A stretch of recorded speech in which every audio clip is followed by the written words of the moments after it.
Next, we're going to talk about the equalize effect. This might make a little bit more sense after you've seen the movie coming up a little bit later in this chapter on levels, where we discuss histograms and all that stuff. But I think it'll still make enough sense to be able to use this effect. I have here this Art Beats Fitness project and this great Art Beats clip here of these ladies working out.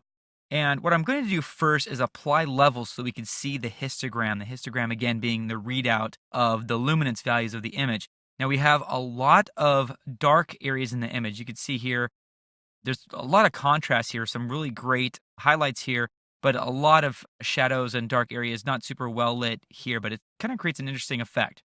But as you can see here, there's a lot in the shadow areas, and in the midtones and the highlights, really not too much going on. There's a little bit of spike here because of the window, but other than that, not too much going on. Well, what the equalize effect does is basically equalizes that graph. So it kind of evens everything out. So what I'm going to do is I'm going to delete levels, and I'm going to apply equalize and then levels again. So after we apply equalize and then we apply levels on top of it, because levels come second, we can see that the histogram has been changed by equalize. If I turn off equalize, the histogram again updates to its original form. Now we could have just as easily applied equalize on top of levels and then just switch their places here in the effect controls panel, but either or, tomato type thing. So it's basically just a way, as you can see here with equalize, just to kind of even things out, even out the tonal range.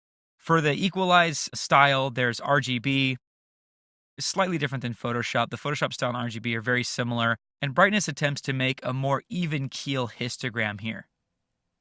It seems like Photoshop style and RGB still try to keep the image somewhat similar to what it was before, where there's a little spike in the shadows here, although not nearly as much.